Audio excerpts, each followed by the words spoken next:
नमस्कार साथियों, एक बार फिर से आप सभी का हार्दिक स्वागत। आज एक महत्वपूर्ण टॉपिक प्रमुख त्योहारों की बात करें तो भारत के अंदर पूरे विश्व भर के अंदर अलग अलग प्रकार के अलग अलग त्योहार मनाए जाते हैं। त्योहारों की बात करूं तो भारत में त्योहार मनाने का जो सबसे प्रमुख कारण है वो कैलेंडर के आधार पर मनाए जाते हैं। प्रत्येक देश के अंदर जिस प्रकार से किसी भी क्षेत्र के अंदर बात करो त्योहार मनाने का आधार होता है, तब कैलेंडर के आधार पर मनाया जाता है। सर्वप्रथम त्योहारों पर बात करते हैं, क्योंकि चाहे दिन की शुरुआत हो, चाहे तारीख हो, चाहे वार हो, किसके आधार पर हम निर्धारित करते हैं कि आज कौन सा वार है या आज कौन सी तारीख है? कैलेंडर पर निर्धारित करते हैं। कैलेंडर पर चर्चा करते हैं। सर्वप्रथम त्योहारों में प्रवेश करने से पहले तो कैलेंडर कितने प्रकार के होते हैं? सर्वप्रथम यहां पर मैं कैलेंडर लिखता हूं। कैलेंडर कितने प्रकार के होते हैं? कैलेंडर, एक कैलेंडर होता है विक्रम संवत कैलेंडर, विक्रम संवत कैलेंडर। दूसरा होता है आपका शक संवत कैलेंडर, शक संवत कैलेंडर। और तीसरा कैलेंडर होता है आपका हिजरी संवत कैलेंडर। और चौथा आपका कैलेंडर होता है जिस कैलेंडर का नाम है ग्रिगोरियन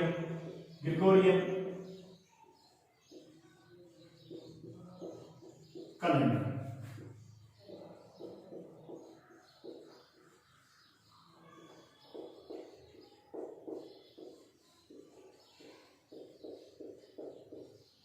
कितने प्रकार के कैलेंडर होते हैं? चार प्रकार के कैलेंडर होते हैं। विक्रम संवत कैलेंडर, शक संवत कैलेंडर, हिजरी संवत कैलेंडर और ग्रिगोरियन कैलेंडर। अब इन चारों कैलेंडरों को अलग अलग निर्धारित भागों में बांटते हैं कि कितने प्रकार के होते हैं। सर्वप्रथम जिस कैलेंडर की चर्चा करूंगा मैं यहां पर, उस कैलेंडर का नाम है आपका ग्रिगोरियन कैलेंडर। ठीक है। दूसरा कैलेंडर है आपका विक्रम संवत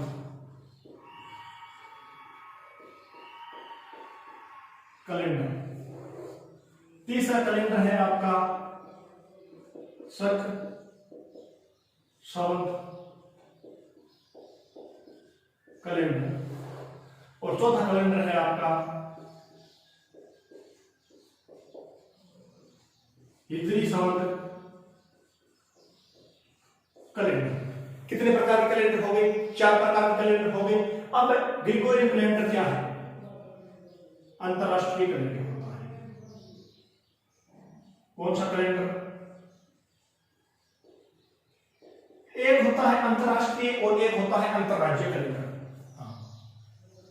एक होता है अंतरराष्ट्रीय कैलेंडर और एक होता है अंतरराज्यीय कैलेंडर। अंतरराष्ट्रीय कैलेंडर वो होता है जो सभी देशों के अंदर चलता है। जिस प्रकार से हम कैलेंडर की बात करते हैं, जिस प्रकार से जनवरी, फरवरी, मार्च, अप्रैल, मई, जून, जुलाई, अगस्त, सितंबर, अक्टूबर, नवंबर, दिसंबर, ये 12 महीने क्या है? ये सभी देशों के अंदर है। जिस प्रकार से आज दिन तारीख है वो लगभग सभी देशों में सेम तारीख होती है। जिस प्रकार से तिथियों के अंदर बदलाव हो सकता है, जिस प्रकार से इसमें कुल दिनों की संख्या की बात करो तो इसमें कुल दिन होते हैं आपके 363। हालांकि लीप वर्ष के अंदर 366 दिन होते हैं। लीप वर्ष वह होता है जिसमें फरवरी आपकी 28 दिनों की नहीं होकर के 29 दिनों की होती है। इसमें प्रथम महीना कौन सा होता है? प्रथम महीना, इसमें प्रथम महीना होता है जनवरी और अंतिम महीना होता है दिसंबर। ये कब से प्रारंभ होता है? ये ईस्वी से प्रारंभ होता है। यहां पर कहीं हो गया, तीन चीजें देखिए। अंतरराष्ट्रीय कैलेंडर है ग्रिगोरियन कैलेंडर, कुल दिनों की संख्या 363 होती है।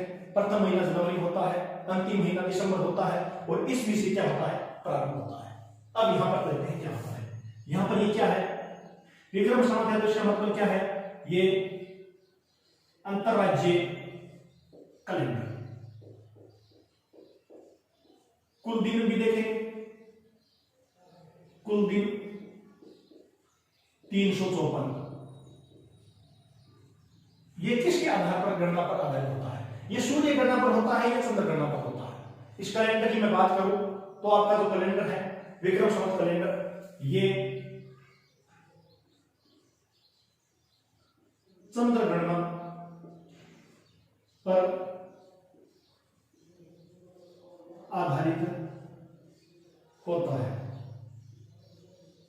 ग्रेगोरियन कैलेंडर की मैं बात करूं, यहां पर ग्रेगोरियन कैलेंडर ये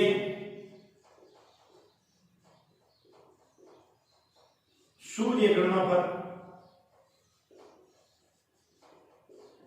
आधारित, चंद्र गणना और सूर्य गणना दोनों क्या होती है? चंद्र गणना तो वह होती है जो विक्रम संवत और संवत दोनों कैलेंडर चंद्र गणना पर आधारित होते हैं। जो सूर्य जिस प्रकार से गति करता है, सूर्य गणना पर कौन सा कैलेंडर आधारित होता है? Gregorian calendar. जिस प्रकार से मकर संक्रांति का त्योहार है वो सिर्फ और सिर्फ एक ऐसा त्योहार है जो तारीखों पर मनाया जाता है। 14 जनवरी को क्या मनाई जाती है? मकर संक्रांति, क्योंकि उस समय के अंदर जो सूर्य की परिक्रमा है वो मकर राशि में, मकर रेखा में प्रवेश करती है। उसी प्रकार से क्या मनाया जाता है? आपका मकर संक्रांति का त्योहार मनाया जाता है। तो दिन हो गए। यहाँ पर तीसरा टॉपिक होता है, इसमें प्रथम महीना जो होता है, प्रथम महीना चैत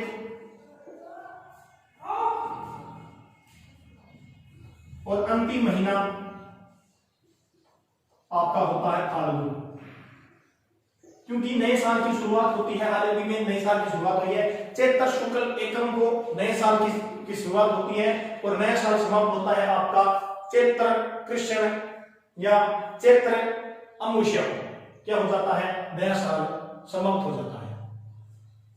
ठीक है, अब यहां पर ये तीन चीजें देख ली। अब ये पर क्या होता है? ये भी क्या है? ये एक अंतरराज्यीय कैलेंडर है। ठीक है, इसमें क्या होता है? कुल दिन कितने होते हैं? कुल दिन 554 होते हैं। इसमें भी प्रथम महीना आपका चैत होता है और अंतिम महीना फाल्गुन होता है। महीनों के अंदर भी अलग अलग पक्ष होते हैं, पहले कृष्ण पक्ष आता है, फिर शुक्ल पक्ष आता है। इसी प्रकार से ये क्या होता है? ये मुस्लिम कैलेंडर है। मुस्लिमों का जितने भी त्योहार है मुस्लिम कैलेंडर है। मुसलमानों के जितने भी त्योहार है वो आपके हिजरी कैलेंडर में आते हैं। इसमें भी कुल दिनों की संख्या होती है आपकी 354, कुल दिन 354। ठीक है, यहां पर कितने प्रकार से देखा हमने?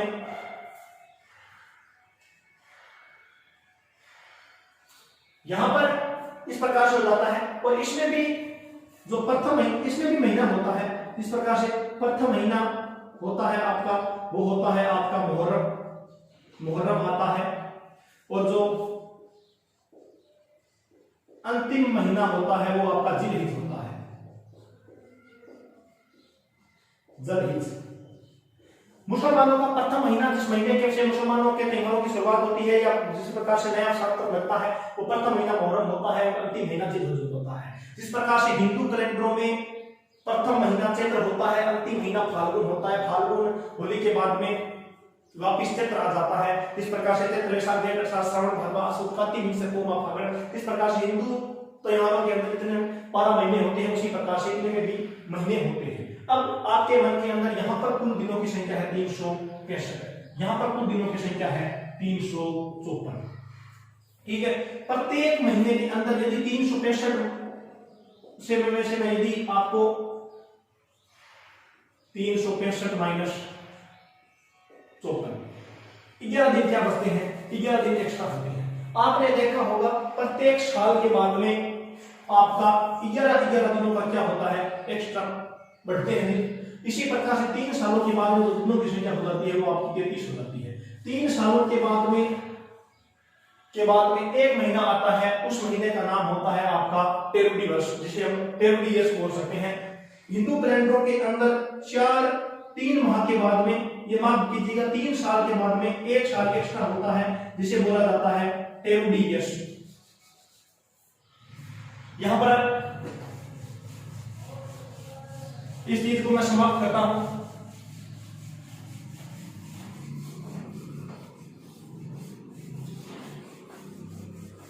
अब क्या होता है? एक होता है टेरुडी वर्ष। टेरुडी वर्ष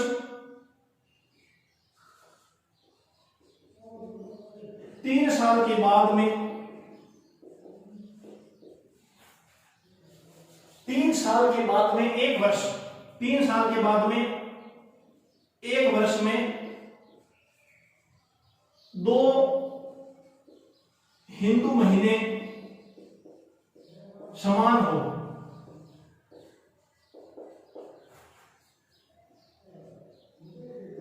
इसे टेरू दिवस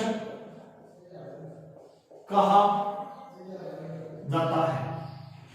ठीक है, जिस प्रकार से भाद्रवा हो गई 3 सालों के बाद में होता है, क्योंकि जो 11 दिनों का जो गैप होता है, प्रत्येक महीने के अंदर 11 दिन ग्रेगोरियन कैलेंडर आगे होता है, हिंदू कैलेंडर पीछे होता है। ठीक है, तो इसमें 11 दिनों का जो गैप होता है, उसमें जो दिनों की और जो संख्या है लीड की, उसको कम करने के लिए 3 सालों के बाद में 1 वर्ष जो होता है, उसमें 2 महीने हिंदू वर्ष में क्या होते हैं, अलग या ज्यादा होते हैं। ठीक है, यहां पर अब देखिए एक छोटा सा क्वेश्चन कि ये आपका ग्रेगोरियन कैलेंडर, ग्रेगोरियन कैलेंडर, ये आपका शक संवत कैलेंडर, ये आपका विक्रम संवत कैलेंडर, और ये आपका, ये 3 कैलेंडर हमें ध्यान रखने हैं, क्योंकि मुख्य तौर से इन्हीं में से पूछा जाता है।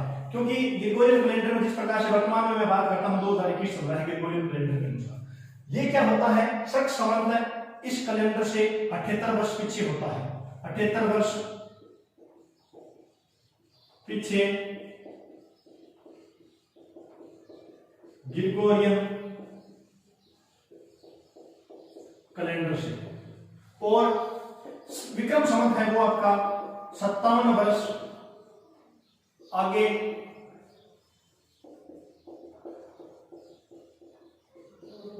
ग्रेगोरियन कैलेंडर से होता है। किस प्रकार से, जिस प्रकार से परीक्षा के अंदर पूछा गया 2016 की एसआई की परीक्षा के अंदर एक क्वेश्चन पूछा गया था कि यदि, जिस प्रकार से इसमें परीक्षा के अंदर पूछा गया था, यहां पर मैं डिलीट कर देता हूं इसको,